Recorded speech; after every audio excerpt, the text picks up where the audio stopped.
Good evening. We're back in session. We had a wonderful tour of the high school, what area would you call it?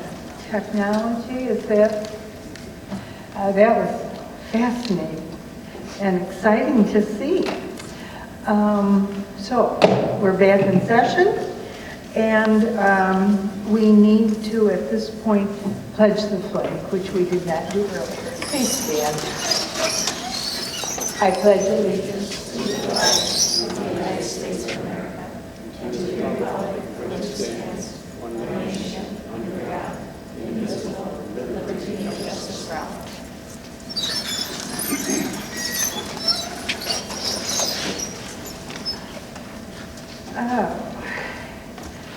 We have had one person sign up. Bob Norris, you'd like to speak to the board? Here's a microphone. I don't know if I need one. Can you hear me? What do you want me to have? Well, why don't you, and then we'll be sure.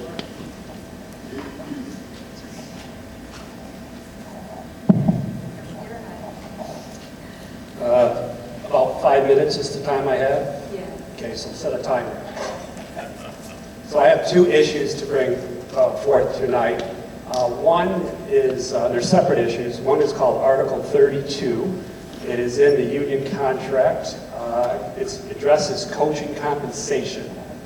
So long story short, we had a new volleyball coach hired who was not allowed to be given a higher level of pay because the experience was not within this district. This individual had coaching experience, but the interpretation of this was that did not count. So basically, if Jim Boeheim came here to coach basketball, none of his experience would count. It's only within this district, and I find that kind of ironic. You would never hire teachers or anybody else in this fashion. So I'm addressing the board. Maybe it's a union board negotiation item that got swept under the rug or for whatever I need. But we would like you to review this, Article 32, because we lost a very talented volleyball coach for the girls this season because of this. So we're hopeful that you can address this.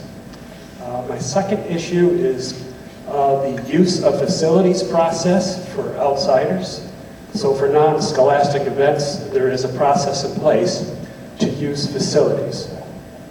So I've been coaching youth basketball here for about 15 years, and we had a process where it was pretty liberal. You signed up, the old days, hard copy. Now we've implemented a pretty rigid IT system, which has some benefits, I'm sure, but it's made it so difficult for someone like myself to navigate and work with as a volunteer. It's basically turned the situation into negative.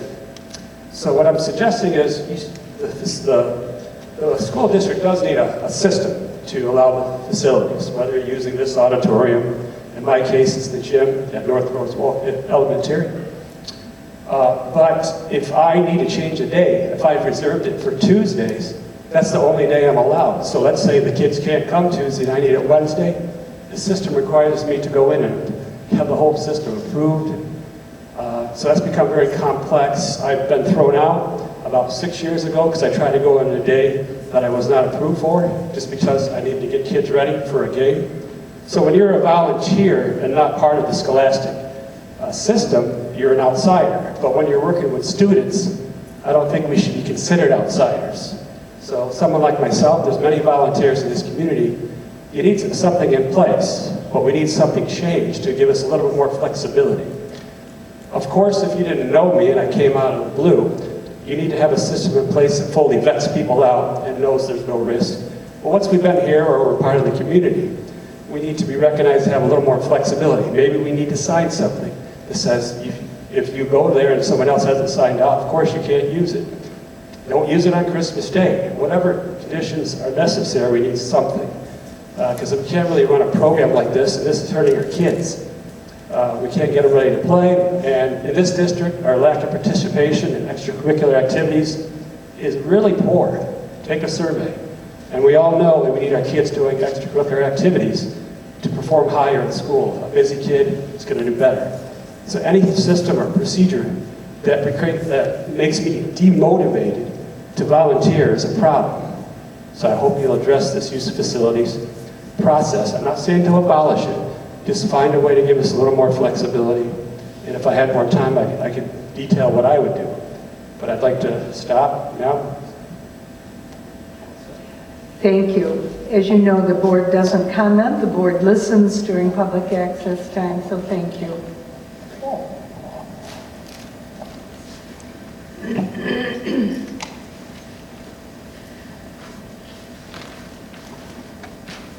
We will continue with the reports, starting with the principals and the elementary school.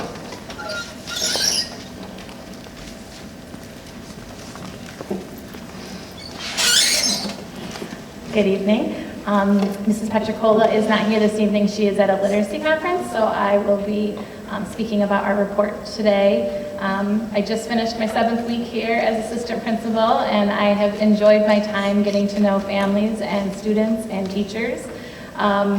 My first round of leverage leadership chats have been very successful. I've been in every teacher's classroom over the past 7 weeks and been able to sit down and talk with them about what's going well this year and what isn't. I also have spent time working with the MTSS committee and really learning about where students are at and how I can better support teachers and support students within the building. And the last highlight I would like to give would be I was able to MC the Veterans Day celebration that we had on Friday, which was just an amazing event for our school and just the way that everybody came together. So that's what I have to share with you tonight.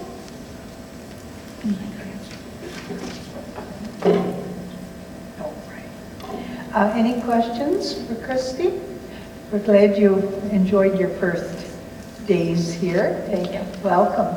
Linda, you have something? Just a comment, because I attended the Veterans program. It really was very well done. It was very moving, the way the children sang different songs that were very patriotic, and I thought it was very impressive. Thank you. Anyone else? Yes, Paul. Yeah, I kind of want to echo Linda's comment. So it's really well done. All right, thank you. Could I just give a plug for our community liaison person? For what? Our community liaison person. Oh, sure.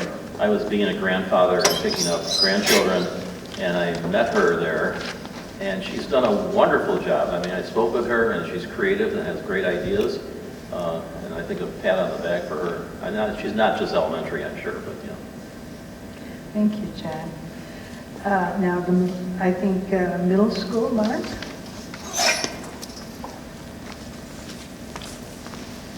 Good evening, everybody. Everybody's here is emotional support. So really what we're trying to do is make sure we're designating resources appropriately.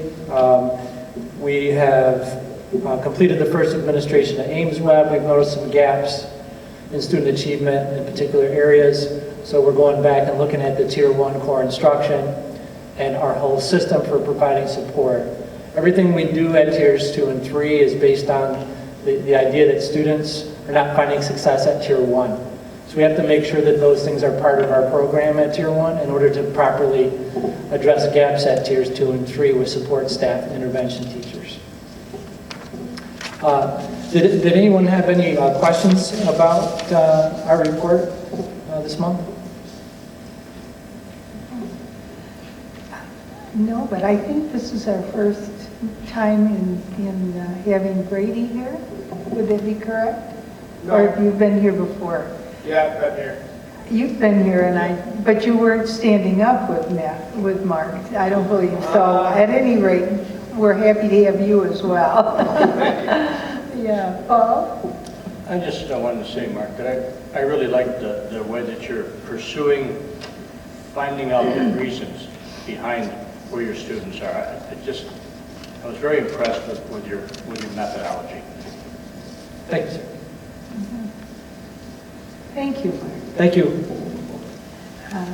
Brian, high school?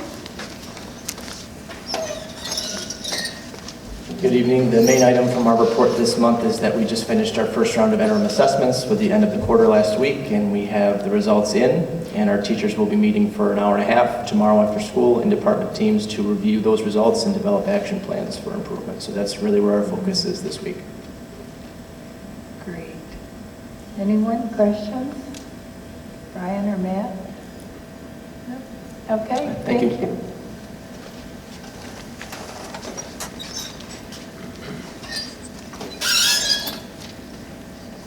Hi, welcome.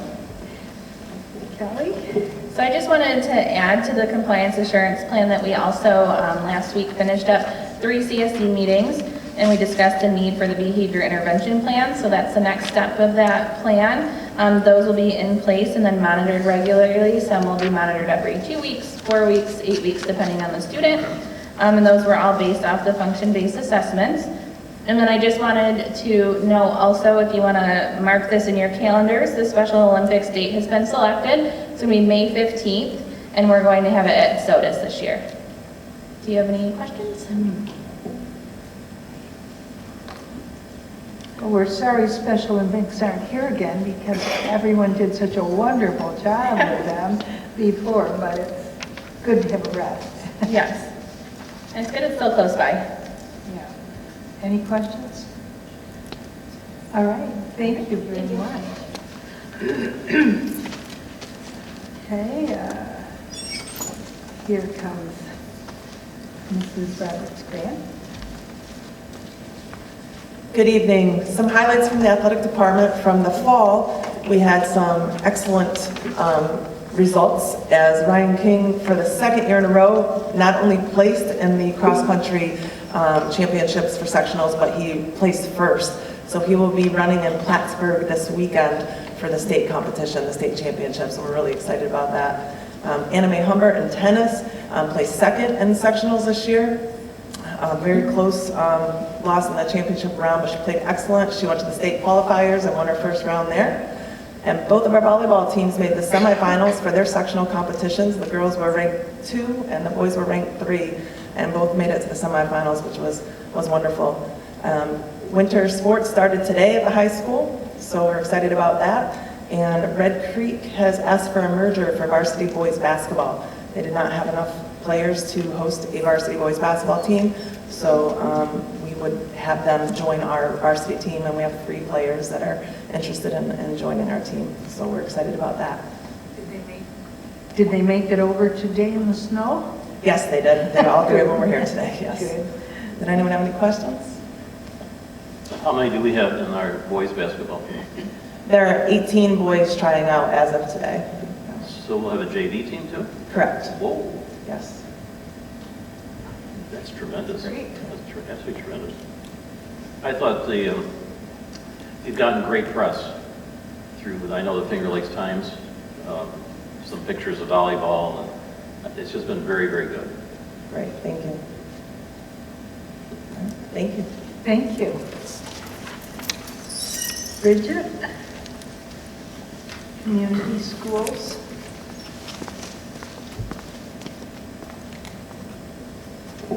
Hello. I wanted to highlight a little bit further the NASA STEM challenge that I shared with you guys in my board update. So this is really an exceptional opportunity for our after-school students to participate in and really be able to engage with NASA scientists.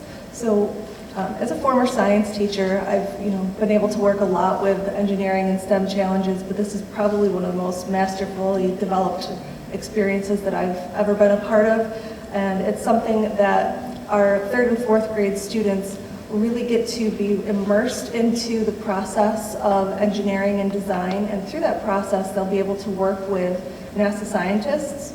And on top of that, they also get to work with 21st century skills. So they start with teamwork and developing their team name, their mission, and a vision before they start their challenge.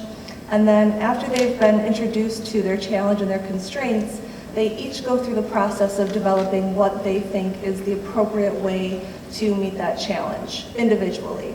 But then that's where that 21st century skill comes in. So after they've done that individually, they have to come together as a team and bring one part from each of their own designs together to build one final product. And that's one of those things where a lot of times students, especially at that age level, have a hard time deciding, what's the best part from your product and what's the best part from your design. And so that's where they really have to work together and talk about and think about what are going to be the best things about each person's design before they come up with a final product. And then they'll be testing their designs and going through that engineer process.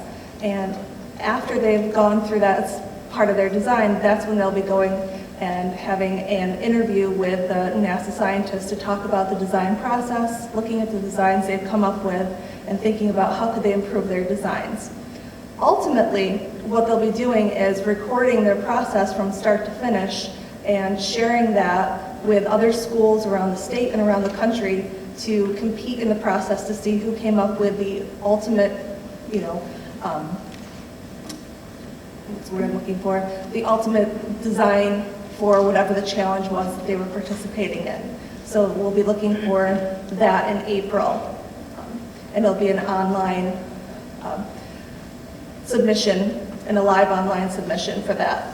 So again, it's something that they can do with any really engineering topic, and because this process is so detailed and can be transferred to any engineering topic, we're hoping that this is something that we could turn into a PD opportunity for our teachers because we have so many good resources from this process.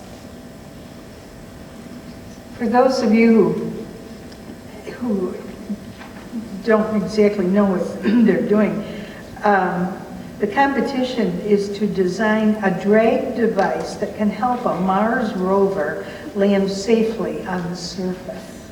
Is that exciting? That's really neat. Questions? John? You're also going to do a community assets. Yes. That sounds very intriguing because it sounds like you're going to put all the assets of the community school relationship. And when you're done with that, could we get a copy of that? Oh, absolutely. And how many homeless students do we have? As of last week, we had 51. How many? 51. That's a lot, I think. Yeah. Going back to a couple board meetings ago, did you have any success with that mentoring program with Oswego State? So at this point, they're not going to be able to start with us in January, so we're on their schedule for September because they didn't have enough students enrolled for the January program at Oswego. Thank you. Yep. Any other questions?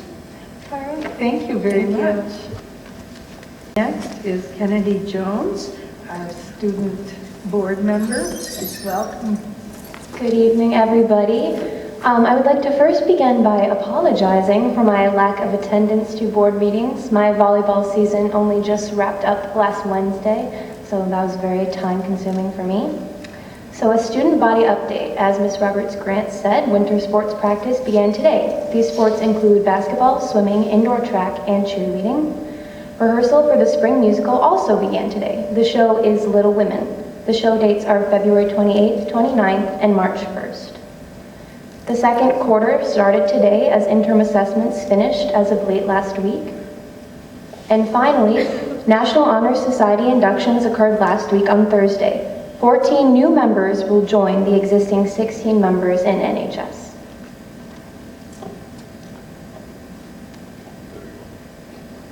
Very good, yes. That was a nice ceremony. We thank you for inviting the board members. And we're happy to have Kennedy with us until the next sport comes along and she gets boggled down with another sports season. All right. At this time, we'll take a short break. I know our administrators need to leave, and we'll take a short break, and then we'll come back and do good news, okay? Okay. Newspaper articles, and I know John cuts them out for us, and maybe some others have something to do. Rather talked about the athletic promise, so that's been great. We had a I think, I can't confirm this because I didn't attend, but on the 9th of November, we had an annual craft fair here in the high school. Okay. Rotary Student of the Month for October, that's always a nice touch. Lois Walker, who interestingly isn't here tonight, she wrote a really nice article in the Lakeshore News, and an article about superintendent search. You probably had something to do with that, Tina. And then, yeah, I had the sports roundup, but I think Robin really covered it very well. So, yeah, lots of good news, lots of good publicity, actually. Yeah. Anything to add, John? Anyone else? Okay. Then we'll go on to the reports. Megan, would you like to take over with? I think my mic was on. No, there we go.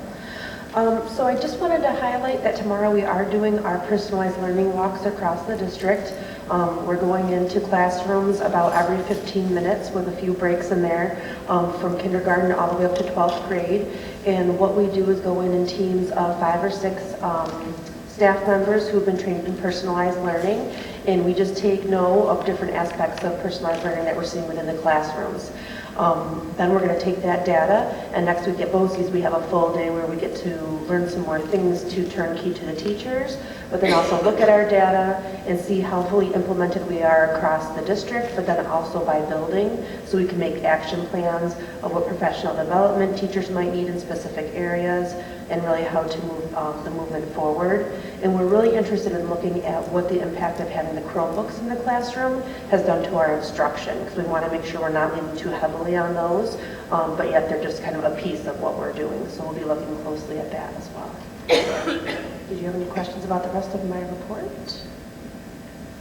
I was really impressed with the amount of staff development that the teachers are doing and really working hard to upgrade their skills. Paul?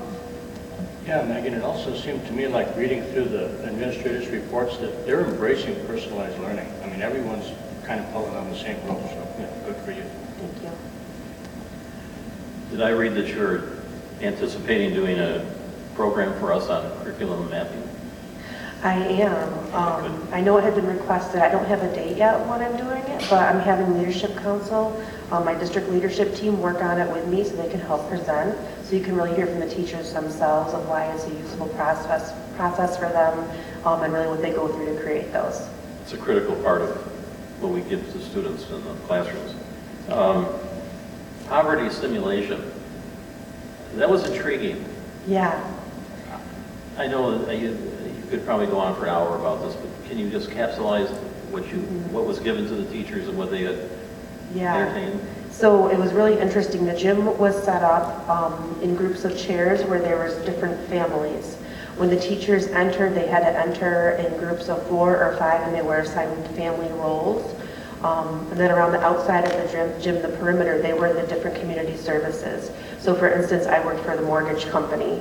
And then people were given situations, and they had to figure out how to use their resources to be able to pay their mortgage, to try to find a job, to get transportation places. There was a pawn shop where they could go and pawn stuff to try to get money to buy things. And they really lived through 4 weeks of a simulation trying to make ends meet.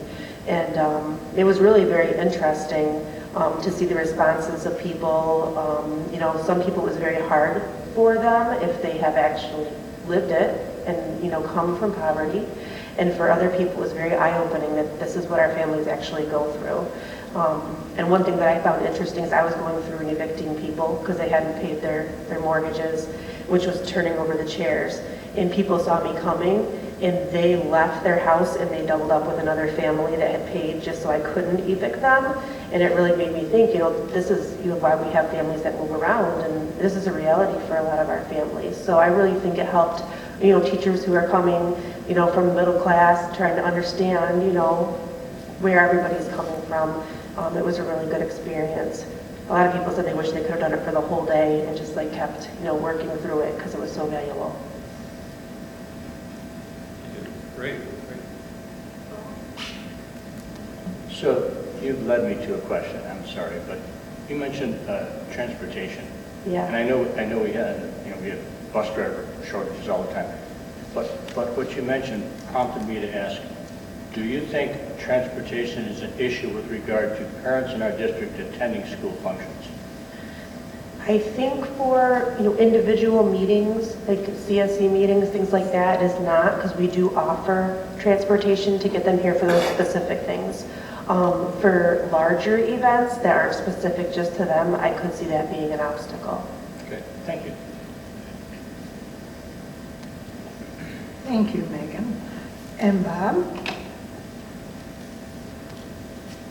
Just one detail I wanted to add to some information from my report. It is the time of year where tax collection has concluded for the season. And as you know, we've been, had the board take action to return the... Use your mic a little closer. We take action to return the unpaid taxes to the county. And the county makes us whole for those amounts. Then they go and try to collect them when they do the January bills. The amount that we are turning over this year is about $643,000 of taxes that were not paid. And just to put that in perspective, last year was $610,000. So it's around approximately the same amount. Other than that, I'd be happy to answer any questions. I have a question as a result of Robin Roberts Grant's report. When she talked about students from Red Creek joining the basketball team, does North Rose-Wolcott pay the student insurance for those Red Creek students, or does Red Creek pay the insurance for them? There shouldn't be insurance stuff associated with interscholastic teams. I wondered about that because I know student insurance is covering them when they're part of the team. Not necessarily, no. Okay. Well, then that answers that question. Thank you.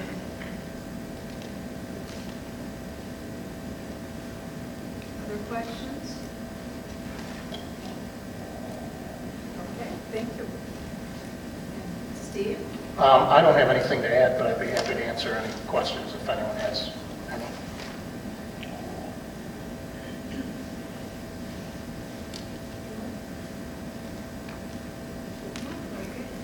Okay, then I guess we're set. Throughout that, now I've lost my agenda. Thank you, Linda. All right, next, at the last meeting when we talked about the policies that were up for changes and updates. There were several that we had questions about, and so we formed an ad hoc committee to deal with those for the whole board, and they're going to report on those. That would be Tina Reed and Paul Statsky and Jason Sloan. And Tina, you were the chairs, so Yes. do you want to review policy with us, please? We did meet October 31st. We set a goal of completing within 2 hours. More? Okay. Within 2 hours, we were done in an hour and a half. We just rocked it. So we went through each of the policies, and Tina has typed them up and provided us with a highlighted of the changes that we made. Do you want me to go through each one? Yeah. Yes, okay. Wait So, a second till we all find them. okay. There's a yellow highlighter. Yep. Okay. Okay, so the first one was This will be this will be our first read now that we're going through. Okay. Okay? So the first was the regular board meetings and rules, quorum, and parliamentary procedure. There was a section that indicated that the superintendent will attend all board meetings. We questioned whether that was really feasible and added in unless otherwise excused by the Board of Education president or vice president. That was the change that we made. So the highlighted areas are the changes we made. That was the only, and then... Wait a second. Yep. Pardon? It's illegal. Is it? It's not legal. We can't The excuse you? superintendent has to be able to come to every meeting, only excluded when the board is discussing his or her evaluation. It's true. Period. So that's why that was on there. Okay. So they'll take that off? That was, Dr. Roundhouse said the same thing last hour ago. Yeah, we I do. believe the discussion that the committee had was how do we allow an absence? And I didn't think we brought any closure to that in the policy committee.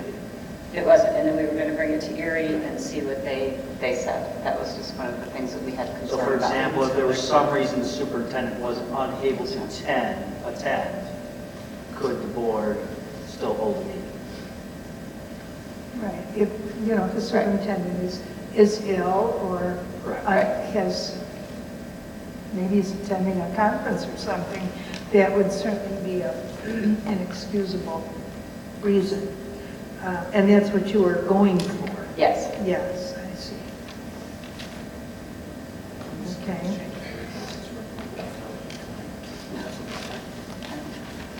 Yes, this perhaps does look like it reads that otherwise the board could just say, well, you don't have to come to the next meeting because we don't want you there, kind of thing. So maybe, maybe when that goes to BOCES, they can clarify that in some manner. Okay, keep going. The second, public complaints. We added most. Let me double check my notes on that. That doesn't sound right. I've lost you. Where are you? The second, 3230, the next one.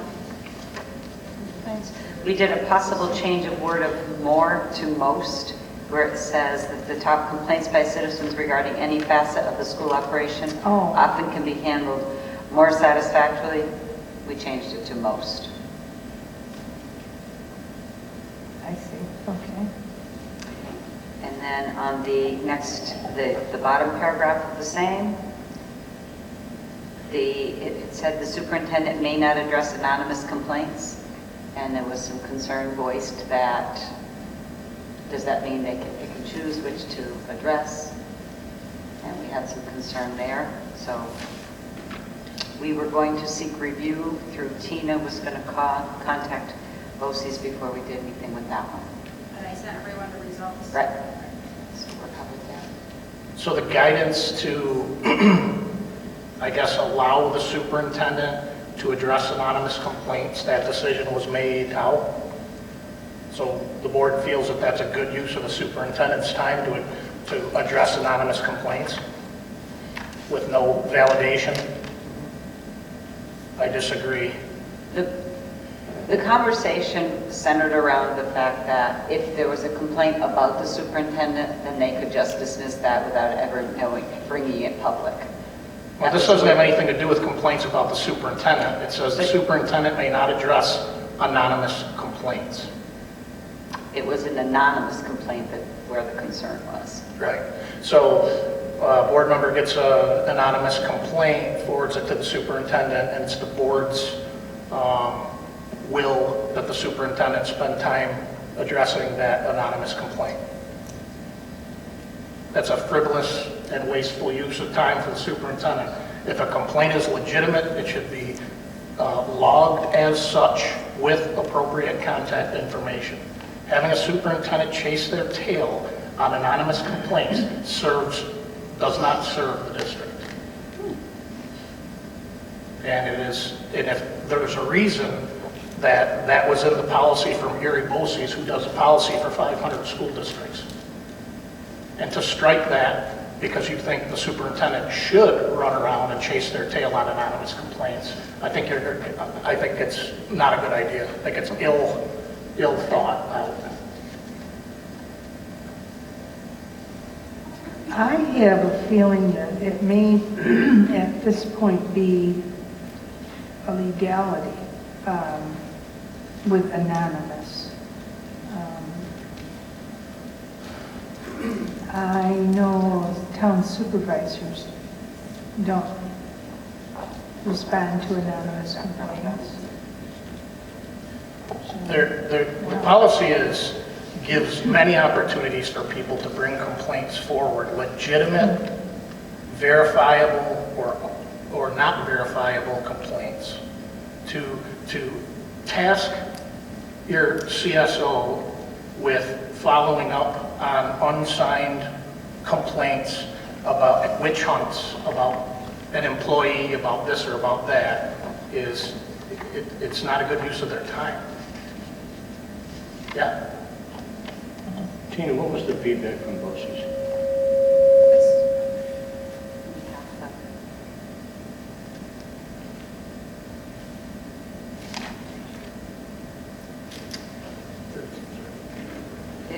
It was just added, Use your speaker.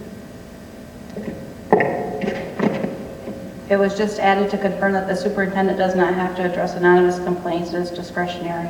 Right. That's all. And that's all That it was is. your.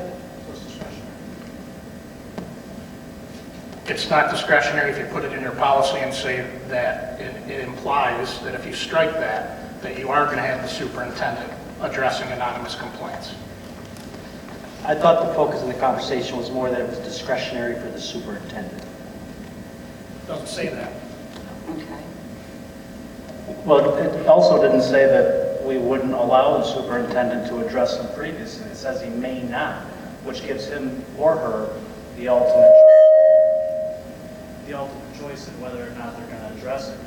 I mean, even the way that it was written still gives the superintendent the authority to investigate anonymous complaints. It doesn't say that they will, and it doesn't say that they won't. It says they may. And so at whose direction? So every anonymous complaint that comes needs to go through a vetting process, and then the board decides whether the superintendent's going to address the anonymous complaint or not? No, I don't think that's it. I mean, I guess... It's in there for a reason. I'm sorry, excuse me? It's in there for a reason. There's a reason that 500 school districts are using this language. And it's to avoid a frivolous waste of the CSO's time. If the board has many policies that allow people to express their opinions and file complaints. Anonymous isn't one of them, unless you put this in, or rather strike this. The other thing is this gives the board the ability to say to the superintendent, well, you may or may not, but we would like you to do that, we wouldn't like you to do that. If you want it to be the superintendent's choice, then put that in there. Well, that using the word may is giving, previously before it was struck, it did give the superintendent the choice. And that's what caused the confusion amongst the board at the last meeting. No directives. I think the word may was being viewed in two different ways. The superintendent may not. Okay, the superintendent might not. Or is it when it says the superintendent may not, is it saying the superintendent is not allowed to? There was discussion about that. But, I mean, we're at two policies now where we're not making friends, I should say. Should we have another policy meeting with someone else present to educate us on what the laws are and the reasoning behind it? I thought we had a pretty productive meeting, didn't you? I think there were a few that we still had issues on. This was one of them. Correct. This was one of them that we did not come to a conclusion. We were waiting to hear back from. and that's what the response was that I got. Right. So I would recommend that anytime you get into a situation like this, that the board send it to their attorney for final guidance. And if that's what the board would like to do, we can do that. Fine.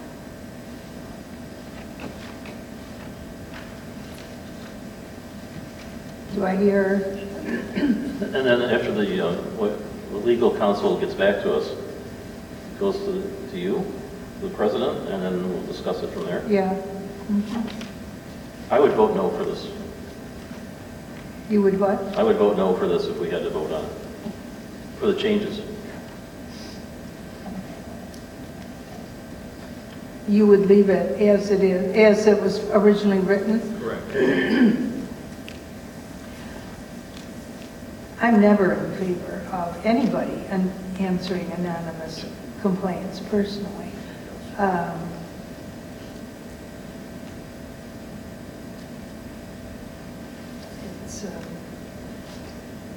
But Isetta, do you have a feeling? If you have a complaint that you want investigated, you need to give the details and your name so that somebody can get back to you with what is the complaint with this, what happened, why is the problem. And if you can't do that, you can't really. Use your mic, please.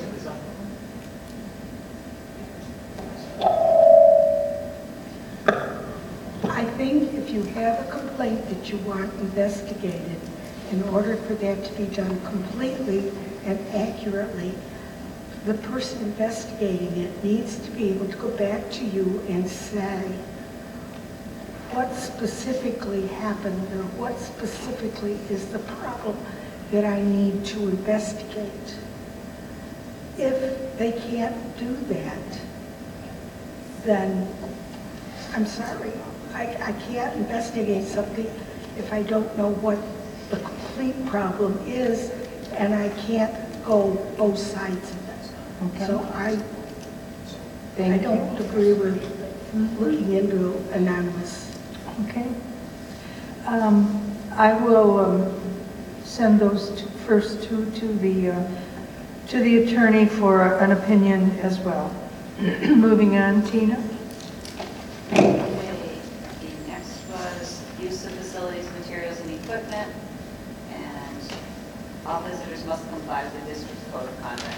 We agree with that. So this is okay the way it is. And then we crossed out the district rule of zoning. Oh. You crossed off all this last Fourth paragraph? We said educational purposes does not include sports. There was question about the use of the equipment. Actually, Paul brought that up as a volunteer coach, that you can't use school equipment. And then Bob explained to us that educational purpose does include sports, which enables volunteers to use equipment, but it should not be an issue.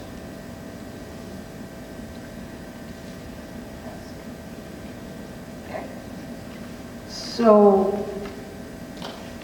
1, 2, 3. The fifth paragraph, you crossed out. Is that what I'm hearing? No, that's the way. That was the way it was. Right. Ah, No, we okay. didn't do that. Okay. So you're okay with this one? Yes. All right, and you would recommend that? Paul, you had a question? No, I just wanted to add that I was the one that had the question, and it was resolved on saying that Okay, good. sports are included, so we All don't right. have any issues with this one. All right, so we're ready to go with this one, not tonight, but in December for the second read. Okay. Okay. And under financial accountability, policy 5570, under B, district complies with, what we added was the wording district complies with laws, regulations, policies, and good business practices. It just cleaned up the language so it was easier to read. It's just a wording change. And So you need to add that policy to the list of policies because it's not listed. And it's that one listing it for the policy committee to discuss. So in order for it to include as a first read, then I think the board needs to add that to make sure that it's listed. To the first read in December. Well, no. No. You could add it. It's a first read tonight. Correct, but it's Gotcha. not listed on the agenda. Oh, okay. I'll make sure it's included in the minutes. So it's not, Okay. it's not on your chart, probably, but I missed it on your chart on the agenda. All right. You're okay. It was my. Oh, okay. I'll So include it so on we the did minutes. read it first. That's why we reviewed it. Yes. No. Okay. I missed putting it on the agenda. Oh, okay. Okay. And we also had asked under that one to eliminate K, and we were going to contact Erie about that as well, and you can cross that out. The district requires all staff to take leave, during which time another staff member performs the duties of the staff on leave. Staff may also schedule transactions and other responsibilities to occur electronically before taking a leave. Bob, did you read the response from Erie? We're okay. I did when it came through. I don't remember it now. I think they talked about, it's just good practice Good practice. sometimes. Like for example, I think in my contract, I'm encouraged to take a certain amount of time away. The concern of the committee was that this doesn't specifically talk about people with financial responsibilities, as Erie one mentioned. It says that all staff have to take time off. That was the concern of the committee.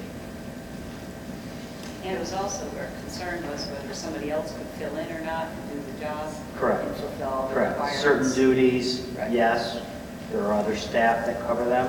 Certain duties, no, they don't get done while the person's gone, depending on who they are or what they do. Yeah, that one. Okay.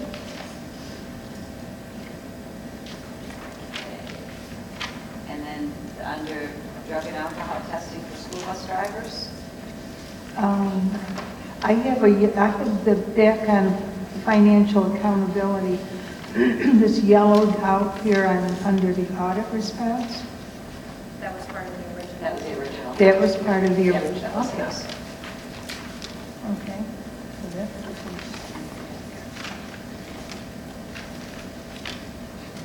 We didn't follow anything. Okay, under the drug and alcohol testing for school bus drivers, fifth paragraph, 5, where it says, .2, federal, and, let me find it.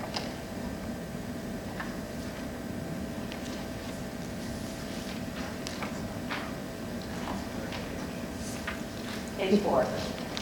So page 4, fifth paragraph, you go down, you'll see where it says, school.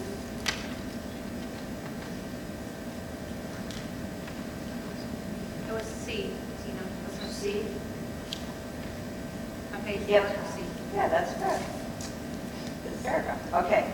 We passed a return to duty test with a result below .02. There was concern that they shouldn't come back with anything, and Bob explained to us that that's really a federal and state guideline, and Tina had received that email as well.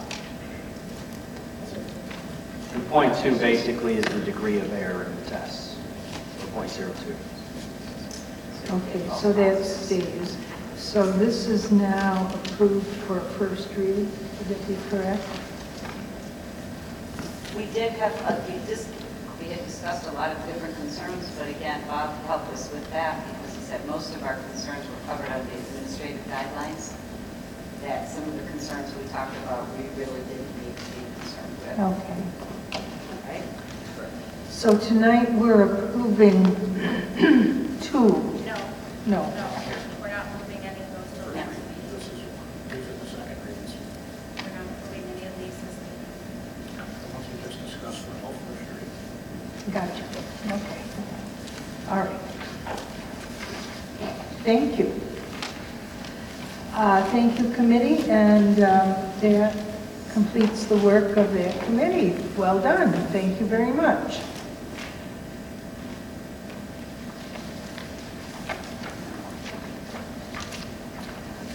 We now move to the consent agenda.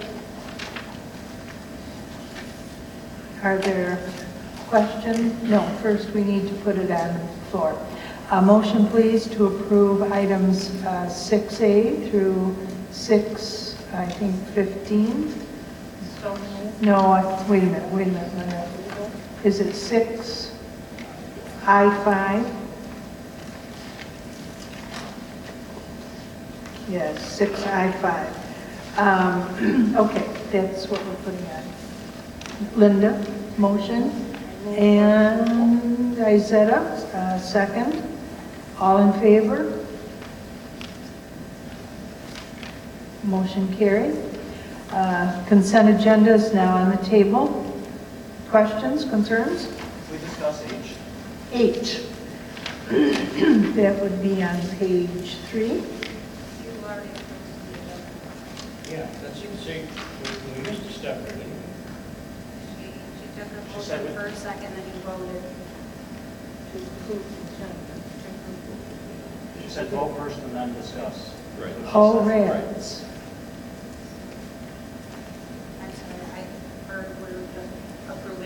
I'm sorry, yeah, you're right.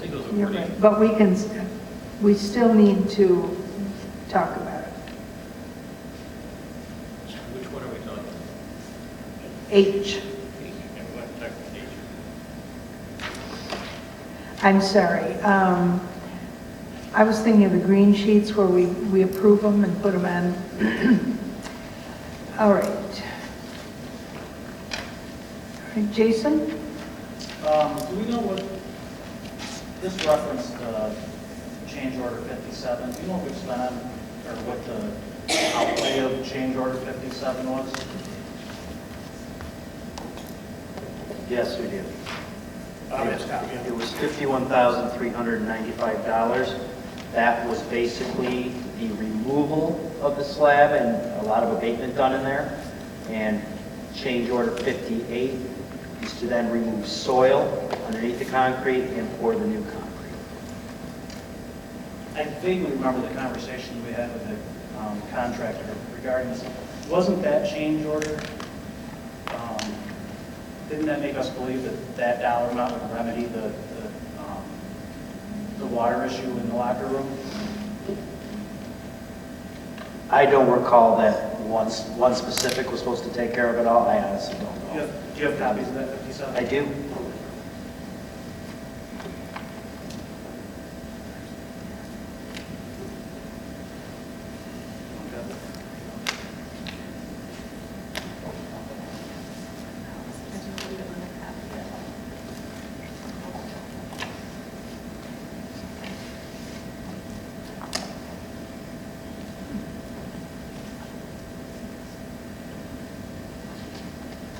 Bob, just because I can't paint the picture in my head, this change order is for the removal of the locker room floor.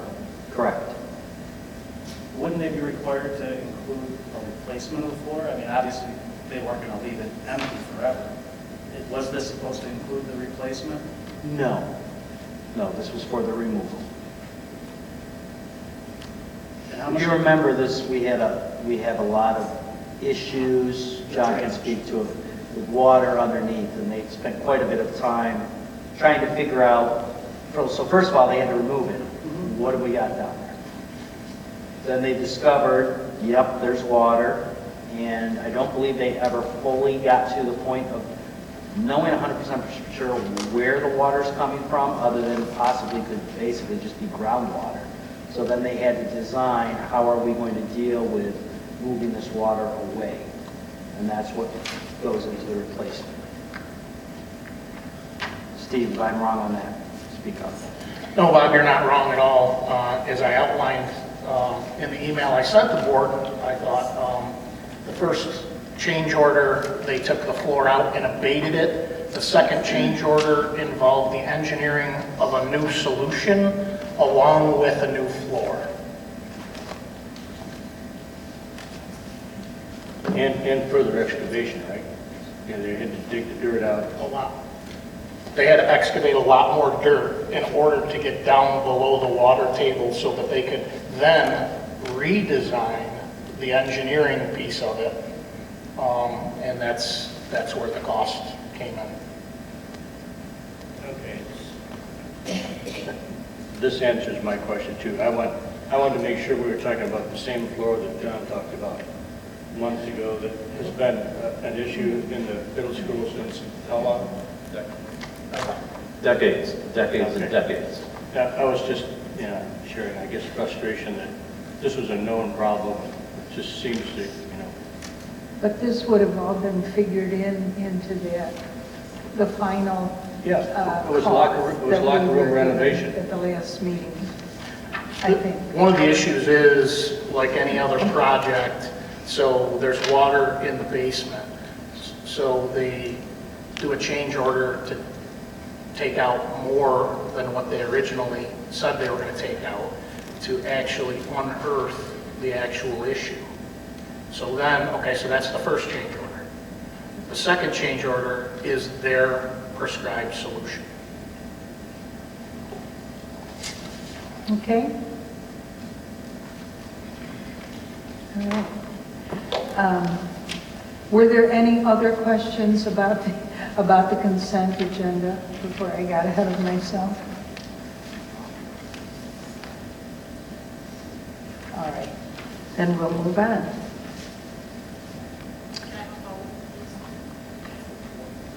I thought you said we'd already voted.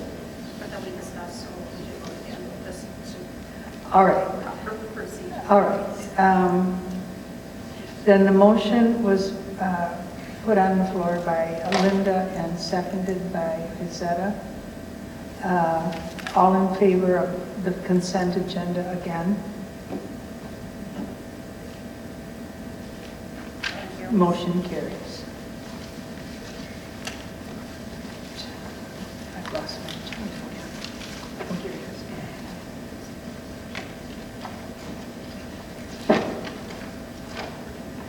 All right. These are the policies that we went over last week. This is our second time with it, our second read. A motion, please, to approve the policies listed below. John, and second. I'll second. Paul, thank you. Discussion? All in favor? Motion is carried. Page 6, number 8. A motion, please, to approve the volunteer listed below. And John, I assume you're going to abstain? All right, because John is related to this person. Motion, please, put this on the floor. Linda, second. Tina. Discussion? Paul? Yeah, I just want to make sure that I'm not looking something. Was there a reason that this was not included in number 5 under the consent agenda? Because John's related and I want to Perfect. have a separate. Perfect, thank you. Otherwise, we would have had to pull it anyway. All right. Then, all in favor? Motion is carried. Any against this motion? I better say that first, and then an abs. John, and you are abstaining. Yes. Motion is carried. At this time, we have some green sheets to add to the agenda.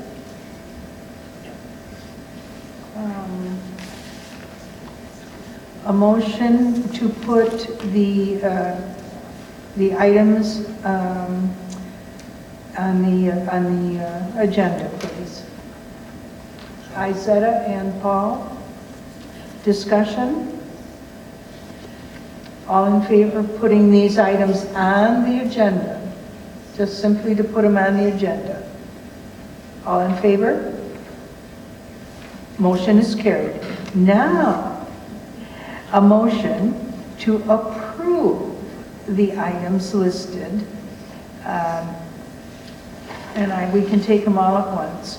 A motion? I need to put them on the table. A motion to, thank you, Jason, and a second? Izetta? All right, discussion. Now, Paul.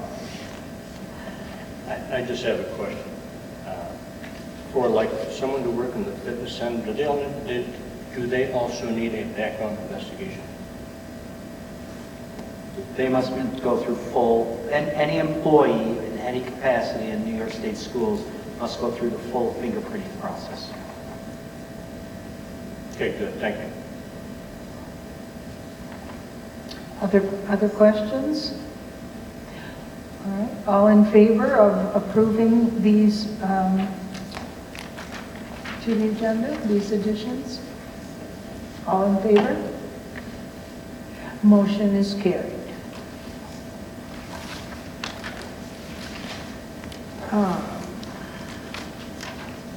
And that completes our business. Motion then for adjournment. No? Oh, I'm sorry. a motion to go into executive session for the board to discuss negotiations and a specific legal matter. John, Linda, all in favor? Motion is carried.